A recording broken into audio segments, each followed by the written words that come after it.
L'Arabie Saoudite à l'assaut des clubs de foot européens. Le Royaume commence à s'intéresser au rachat d'équipes du vieux continent, dont certaines très prestigieuses. Après Newcastle United, qui sera la prochaine? On ne compte plus les joueurs de classe internationale qui ont décidé de poursuivre leur carrière en Arabie Saoudite, souvent avec des contrats mirifiques à la clé. Après Cristiano Ronaldo à Al Nassr, on a vu les Français Karim Benzema et N'Golo Kanté signer à Al Ittihad Jeddah, les Sénégalais Edouard Mendy et Kalidou Koulibaly opter pour Al Ahly et Al Hilal, le Brésilien Roberto Firmino accepter l'offre d'Al Ahly, et même l'entraîneur anglais Steven Gerrard succomber au Pont d'Or d'Etifak. La liste devrait copieusement s'allonger d'ici à la fin du mercato, le 1er septembre prochain, tant les moyens financiers des clubs saoudiens, largement soutenus par l'État, semblent illimités. Mais la stratégie saoudienne ne se limite pas à cette véritable OPA sur le football européen, ni même aux candidatures en vue d'organiser la Coupe du Monde, en 2034 par exemple. Elle consiste également à investir dans des clubs européens.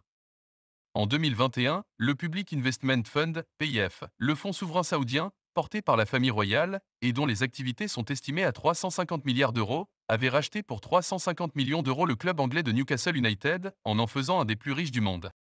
Les Magpies, le surnom du club, qui disputeront la Ligue des Champions 2023 à 2024, se sont ainsi vus allouer un budget de 170 millions d'euros pour effectuer leur mercato estival.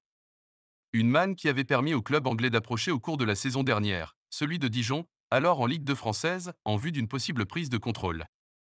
L'affaire n'a finalement pas abouti. Qui après Newcastle United? Il faut cependant s'attendre à ce que le fonds souverain, désormais propriétaire des 4 meilleurs clubs du royaume, Al Nassr, Al Ahly, Al Hilal et Al Ittihad, acquiert d'autres clubs du vieux continent à moyen terme. Car l'UEFA a décidé d'assouplir les règles en matière de multipropriété, même si elle n'autorise pas deux clubs appartenant à la même écurie à participer à une compétition continentale, Ligue des Champions, Ligue Europa et Ligue Europa Conférence au cours de la même saison. Mais les Saoudiens n'ignorent pas que l'Emirati Abu Dhabi Group for Development and Investment, ADUG, détient 11 clubs dans le monde et a fait de Manchester City, qui vient de remporter le championnat d'Angleterre et la Ligue des Champions, sa tête de gondole. Quant aux Américains d'Eagle Football, ils possèdent l'Olympique lyonnais, France, mais aussi un club belge, RWDM, un autre au Brésil, Botafogo, ainsi que 40% des actions de Crystal Palace, Angleterre.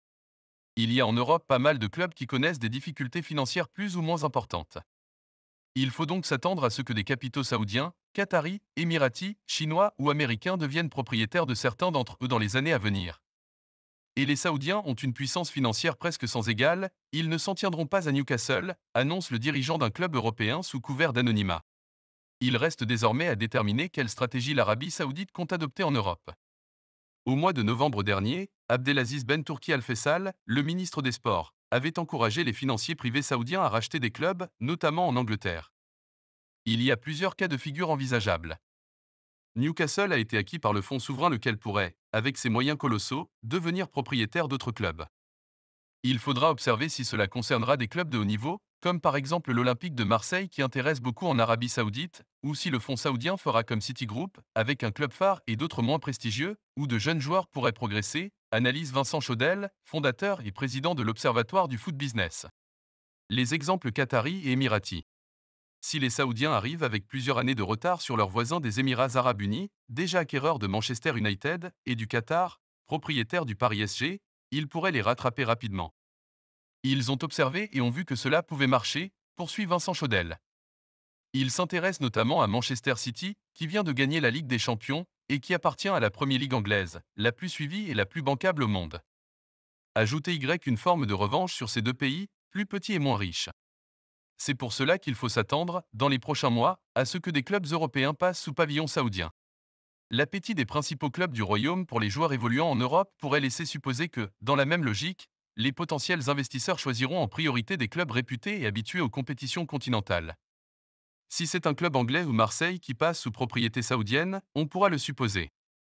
Pour l'instant, il est encore trop tôt, mais nous serons assez vite fixés.